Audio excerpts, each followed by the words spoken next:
Good morning, students. Today we are here with another topic of chapter first from history, the rise of nationalism in Europe. Student, इस chapter के हम कई topic कर चुके हैं और सारे जो टॉपिक हैं इस चैप्टर के वो एक दूसरे से कनेक्टेड हैं। तो आपको जब भी चैप्टर आपको पढ़ना है, आपको इसको समझना है, वीडियो को अच्छे से समझना है, तो एक तो आप अपनी जो NCERT बुक है वो अपने पास रखेंगे, क्योंकि हर एक पर्टिकुलर टॉपिक उसी में से आपको क्लियर होगा जब आप उसकी डीपली रीडिंग लेंगे और आपको पता चलेगा स्टेप बाय स्टेप कि किस तरीके से कौन सा इंसिडेंट किस से जुड़ा हुआ है। स्टूडेंट, एक बात और मैं कहना चाहूँगी, ये चैप्टर बहुत लेंथी है, इस चैप्टर को समझना बहुत ज़रूरी है और इसमें से क्वेश्चन 6 मार्क्स का क्वेश्चन और जो हमारे जो शॉर्ट क्वेश्चन होते हैं 3 मार्क्स और 1 मार्क्स में ज़रूर आता है। और अब की बार जैसे कि सिलेबस स्किप हो गया है तो ये 2 ही चैप्टर आपके मेन हैं, फर्स्ट और जो थर्ड, जो हमने नेशनलिज्म इन इंडिया कर लिया है। तो नेक्स्ट टॉपिक जो मैं अब जितने भी टॉपिक हैं वो भी मैं एक बार थोड़े सा आपको रिकैप करा रही हूँ। फर्स्ट टॉपिक हमने इसमें स्टडी किया था, हम क्या स्टडी कर रहे हैं, पहले तो मेन चीज़ आप ये समझो, हम स्टडी कर रहे हैं कि यूरोप में नेशनलिज्म जो है वो किस तरीके से बिल्डअप हुआ और किस तरीके से यूरोप में नेशन स्टेट बनी। नेशन स्टेट भी का मीनिंग मैं आपको बता चुकी हूँ क्या होते हैं नेशन स्टेट्स। नेशन स्टेट वो स्टेट होते हैं जैसे जिनकी कॉमन आइडेंटिटी होती है। जैसे कि अगर हम इंडिया में रहते हैं, हमारा नेशन स्टेट है तो हम इंडियंस है, क्योंकि हमारी कॉमन आइडेंटिटी है। तो इस तरीके से नेशन स्टेट बिल्डअप हुए। मतलब जो देश आज हम देखते हैं, जर्मनी है, इंग्लैंड है, जितने भी बड़े बड़े देश यूरोप में हम देखते हैं आज, वो एक किसी उनके पीछे कोई ना कोई एक रेवोल्यूशन, कोई ना कोई मतलब एक क्रांति छिपी हुई है उनके पीछे।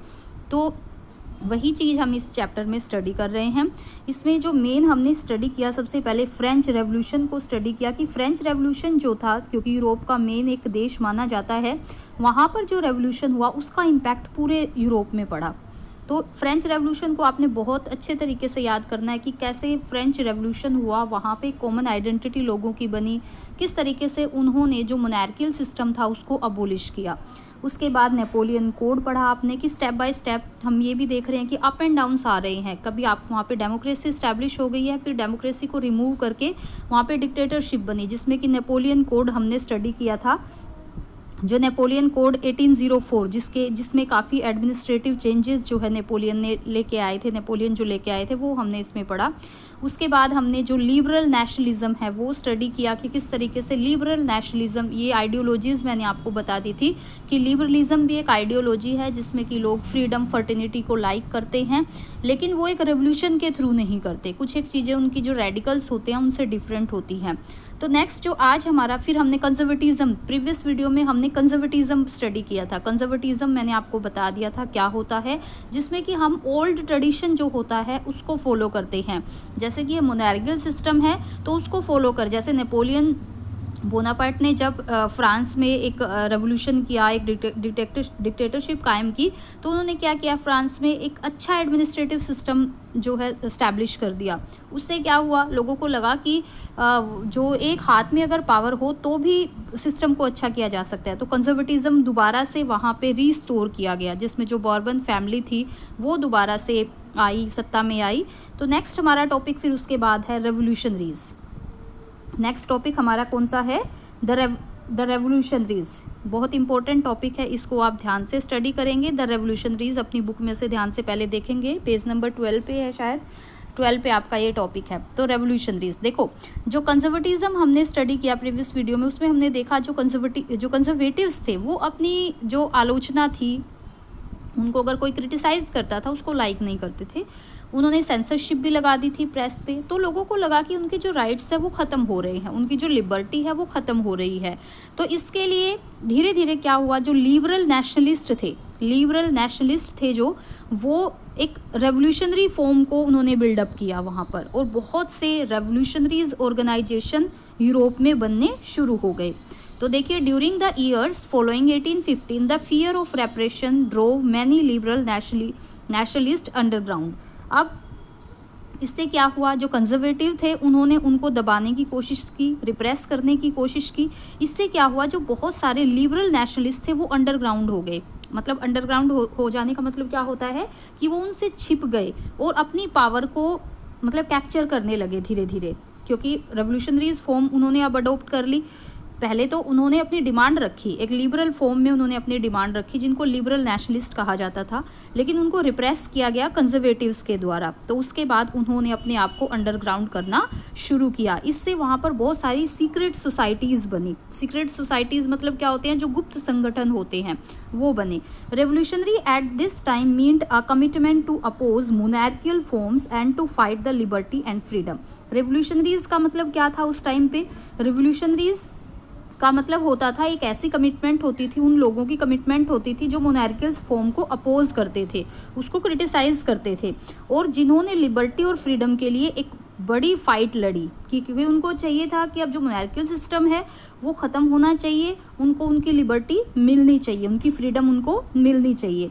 अब इसमें एक बहुत ही फेमस नेम है स्टूडेंट, और ये बहुत इंपॉर्टेंट क्वेश्चन है आपका, इसमें है जिप्सी मैजिनी। आपने नेम को बिल्कुल अपने माइंड में रखना है, जिप्सी मैजिनी। जिप्सी मैजिनी जो था एक बहुत बड़ा रेवोल्यूशनरी लीडर रहा है।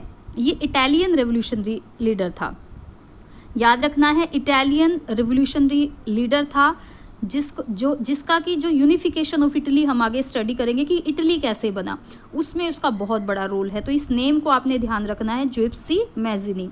जिप्सी मैजिनी जो था वो जेनेवा में पैदा हुए थे 1807 में, और ये जो सीक्रेट सोसाइटी थे उसके मेंबर बने। जो सीक्रेट सोसाइटी थी कॉर्बोनेरी, जो सीक्रेट सोसाइटी थी, देखिए बहुत सारी सीक्रेट सोसाइटीज़ बनी थी वहाँ पर, गुप्त संगठन बने थे, जिसमें कि ये मेन थी कॉर्बोनेरीज को ध्यान रखना है आपने, और ये उसके मेंबर बने। उसके बाद क्या हुआ, इनको ये एग्जाइल कर दिया गया, वहाँ से इनको निकाल दिया गया 1831 में for attempting a revolution in Liguria.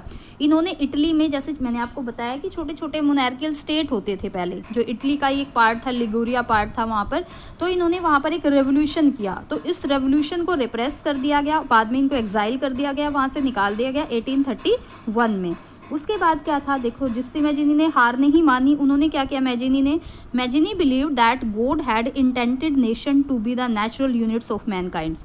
मतलब मैजिनी को ये लगता था कि भाई भगवान ने जो नेशन है, यानी जो राष्ट्र हैं, वो एक जो नेचुरल चीज़ है, ये नहीं है कि जो मोनार्की है वो उसको बना रहा है। तो एक नेचुरल यूनिट है जिसको कि भगवान ने बनाया है, ह्यूमन बीइंग के लिए इसको भगवान ने बनाया है। तो किसी मोनार्की या कोई जो भी कोई एरिस्टोक्रेट है, कोई भी, उसका कोई रोल नहीं बनता कि वो दूसरे को रिप्रेस करे या दूसरे के ऊपर एक तरह से अपना रूल करे, तो उसका कोई मतलब रोल नहीं है। तो मैजिनी का बिलीव था कि ये नेचुरल चीज़ है, जो स्टेट है ये एक भगवान की बनाई हुई चीज़ है, जिसको कि ह्यूमन बीइंग के लिए बनाया गया है।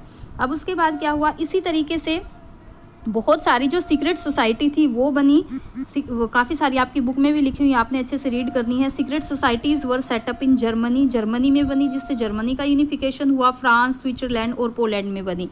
मेन जो सीक्रेट सोसाइटी इसमें है हमारी, उसमें आपने स्टडी करना है। एक तो यंग यूरोप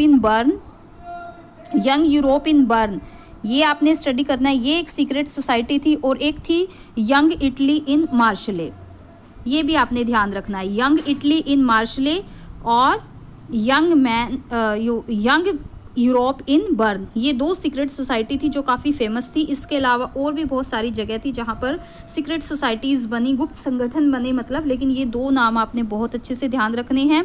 यंग इटली इन मार्शले आपकी बुक में लिखी हुई है ये, और एक है यंग यूरोप इन बर्न। तो ये आपने ध्यान रखना है, दो सीक्रेट सोसाइटीज़। इसके अलावा जर्मनी, फ्रांस, स्विट्जरलैंड और पोलैंड में भी बहुत सारी सीक्रेट सोसाइटीज़ बनी। उसके बाद देखिए, एक हमने स्टडी किया था, एक जो ट्रीटी ऑफ वेना स्टडी किया था, उसमें हमने देखा था कि जो ड्यूक मैटरनिक थे, उन्होंने उसको होस्ट किया था, वो लीडर थे उस ट्रीटी के जो उन्होंने बनाई थी। तो ड्यूक मैटरनिक ने जो जिप्सी मैजिनी थे उनको बहुत क्रिटिसाइज़ किया। उन्होंने कहा कि जो जिप्सी मैजिनी है वो एक डेंजरस एनिमी है, मतलब क्योंकि ये तो मोनार्कियल सिस्टम को लाइक करते थे जो ड्यूक मैटरनिक थे, तो इन्होंने मैजिनी को एक मतलब खतरनाक दुश्मन बताया। किसके लिए बताया? जो एरिस्टोक्रेसी है, जो मोनार्कियल सिस्टम है उसके लिए, क्योंकि जिप्सी मैजिनी जो थे वो किसके लिए फ़ाइट कर रहे थे, लोगों की फ्रीडम के लिए फ़ाइट कर रहे थे, लोगों की जो एक आज़ादी है, जो राइट्स हैं उनको वो मिलने चाहिए, उसके लिए फ़ाइट कर रहे थे। उसके लिए वो सीक्रेट सोसाइटीज़ बना रहे थे। वहाँ पर इटली में एक रेवोल्यूशन उन्होंने क्रिएट कर दिया था। तो ड्यूक मेटरनिक ने उनको एक बहुत बड़ा दुश्मन बताया कि ये जो है ये सोशल ऑर्डर के लिए यानी सामाजिक व्यवस्था के लिए एक बहुत बड़ा खतरा है एक तरह से। तो ये जो देखिए ये जो डेफिनेशन होती है ये 1 मार्क्स में पूछ ली जाती है। तो ड्यूक मेटरनिक की मतलब पूछ सकते हैं कि उन्होंने जिप्सी मैजिनी के बारे में क्या बोला, या पूछ सकते हैं ये जो डेफिनेशन है ये किसने दी है। तो ये आपने बहुत अच्छे से ध्यान रखना है। तो स्टूडेंट आई होप आपको ये छोटा सा टॉपिक क्लियर हो गया होगा। नेक्स्ट टॉपिक हमारा जो है इसमें वो है the age of revolution. The age of revolution को भी हम स्टडी कर रहे हैं। देखो एज ऑफ रेवोल्यूशन में 1830 से 48 तक का जो टाइम पीरियड है वो एज ऑफ रेवोल्यूशन माना जाता है, यानी रेवोल्यूशनरी टाइम पीरियड माना जाता है। और इसमें क्या हुआ, काफ़ी सारे रेवोल्यूशंस हुए और काफ़ी सारे स्टेट इसमें बने। देखिए as conservatives regimes tried to consolidate their power, जैसे कि हमने बताया ट्रीटी ऑफ वेना के बाद जो कंजर्वेटिज्म है वो फैल गया। तो कंजर्वेटिव्स जो राज्य थे वो फैल रहे थे, कंसोलिडेट कर रहे थे, अपनी पावर को बढ़ा रहे थे। तो लिबरलिज्म और नेशनलिज्म जो है वो बढ़े, इकट्ठा हुए दोनों। उन्होंने बहुत सारे पार्ट्स में रेवोल्यूशन किए यूरोप के, सच एज द इटालियन, जिसमें कि इटली का रेवोल्यूशन माना जाता है जिससे इटली बना। जर्मनी का रेवोल्यूशन माना जाता है जिससे यूनिफिकेशन ऑफ जर्मनी, जो हमारा नेक्स्ट टॉपिक है, unification of Italy and Germany. Italy के बारे में आपको पता लग गया है किसका बहुत बड़ा रोल रहा है, जिप्सी मैजिनी का रोल रहा है। इसके अलावा the provinces of the Ottoman Empire. Ottoman Empire एक यूरोप में बहुत बड़ा मुस्लिम एम्पायर था जिसके अंदर बहुत सारे स्टेट्स आते थे, बहुत सारी टेरिटरीज आती थी, मोनार्की के अंडर होती थी। तो उसमें से बहुत सारे स्टेट बाद में अलग हुए। आयरलैंड, पोलैंड, बहुत सारे स्टेट इसमें से अलग हुए, एक रेवोल्यूशन करके वो नेशन स्टेट बने। आगे देखो स्टूडेंट, ये भी बहुत इंपॉर्टेंट एक कोटेशन आती है आपकी, बहुत ध्यान रखना है आपने इसका। मेटरनिक ने एक कोटेशन दी है किसके बारे में, फ्रांस के बारे में। देखो फ्रांस में जो कुछ होता है उसका इम्पैक्ट पूरे यूरोप पे पड़ता है, ये हम समझ चुके हैं पीछे भी, क्योंकि फ्रांस के रेवोल्यूशन का इम्पैक्ट पूरे यूरोप के देशों पे पड़ा। तो मेटरनिक ने कोटेशन दी उसमें कि when the France sneezes Metternich once remarked the rest of the Europe catches cold, यानी कि जब फ्रांस छींकता है तो पूरे यूरोप को जुकाम हो जाता है। तो ये बहुत इंपॉर्टेंट कोटेशन है, आपने ध्यान रखनी है, अपनी बुक में लिखी हुई है कि क्योंकि फ्रांस में जो चीज़ होती है उसका इफेक्ट जो है वो हर जगह पड़ता है। जिसमें कि क्या हुआ था, 1815 में ट्रीटी ऑफ वेना हुई थी। तो वहाँ पर क्या था, जो मोनार्कियल सिस्टम है वो इम्पोज हुआ था, रिस्टोर हुआ था, जो बार्बन फैमिली है वो रिस्टोर हुई थी। तो फ्रांस में रेवोल्यूशन स्टार्ट हो गया था 1830 में, याद रखना 1830 में फ्रांस में रेवोल्यूशन स्टार्ट हो गया था। किसके अगेंस्ट, जो बार्बन फैमिली है उसके अगेंस्ट। वहाँ पर क्या था, जो लिबरल रेवोल्यूशनरीज थे उन्होंने मतलब जो बार्बन फैमिली थी उसके अगेंस्ट एक आवाज़ उठाई और उनको हटा दिया। बाद में बेटा वहाँ पर कॉन्स्टिट्यूशनल मोनार्की स्टैब्लिश हुई जिसमें कि लुइस फिलिप्स को, याद रखना लुइस फिलिप्स को दोबारा से वहाँ पर हेड बनाया गया। तो वहाँ पर मोनार्कियल सिस्टम को अबोलिश किया गया। अब इसी का इम्पैक्ट पूरे यूरोप पे पड़ा है। कहने का मतलब क्या है कि इसी का इम्पैक्ट पूरे यूरोप पे पड़ा। इसी से क्या हुआ, दोबारा से जो बेल्जियम में रेवोल्यूशन हुआ, बेल्जियम में ब्रुसेल्स वहाँ की कैपिटल है, वहाँ पर रेवोल्यूशन हुआ। और यूनाइटेड किंगडम से जो है वो नीदरलैंड मतलब अलग हुआ। तो इस तरीके से, और इसमें एक इम्पोर्टेंट जो वॉर माना जाता है वो है ग्रीक वॉर। ओटोमन एम्पायर मैंने आपको बता दिया कि एक मुस्लिम एक एरिया माना जाता था बहुत बड़ा, जिसमें बहुत सारी टेरिटरीज आती थी। तो वहाँ पर ग्रीक वॉर हुआ था। ग्रीक एक कम्युनिटी थी, जो ग्रीक होते थे वो ओटोमन एम्पायर का एक पार्ट थे, लेकिन ओटोमन एम्पायर उनको इतना मतलब अच्छे से उनको रिलैक्सेशन नहीं देता था क्योंकि वहाँ पर मुस्लिम कम्युनिटी ज़्यादा थी। तो वहाँ पर जो ग्रीक्स थे, जितने भी ग्रीक्स थे, उन्होंने एक मतलब उनके अगेंस्ट एक रेवोल्यूशन किया वहाँ पर, और 1826 में एक रेवोल्यूशन वहाँ पे स्टार्ट हुआ। तो देखिए इसमें क्या हुआ, जो ग्रीक के लिए जो सिंपैथी थी वो ना केवल वहाँ रहने वाले लोगों की थी बल्कि जो बाहर और भी जो ग्रीक लोग रहते थे, विदेशों में जो ग्रीक लोग रहते थे, उन्होंने भी मतलब उनको अप्रिशिएट किया, उनको सपोर्ट किया। जो मतलब एग्जाइल लोग थे, एग्जाइल मतलब जो बाहर रहते थे, जो वेस्ट यूरोपियन थे, जिनमें बहुत सारे पोएट थे। एक पोएट लिखा हुआ है आपकी बुक में, लॉर्ड बैरन थे। लॉर्ड बैरन ने फंड इकट्ठा किया इस रेवोल्यूशन के लिए, फंड इकट्ठा किया, लेकिन बाद में उनकी डेथ हो गई थी 1824 में। ये सब कुछ आपकी बुक में अच्छे से राइट हुआ है, इसको आपने बहुत अच्छे से पढ़ना है। और उसके बाद एक ट्रीटी हुई थी, आपने याद रखना है, एक ट्रीटी हुई थी 1832 में, याद रखना है 1832 में एक ट्रीटी हुई थी जिसको कि कॉन्स्टेंटिनोपल यानी कुस्तुनतुनिया बोलते हैं इसको हिंदी में, उसकी ट्रीटी कहा जाता है। ये इस जगह पे हुई थी। इस ट्रीटी में क्या हुआ था, जो ग्रीक था ओटोमन एम्पायर से वो अलग हो गया था और एक इंडिपेंडेंट नेशन बना था।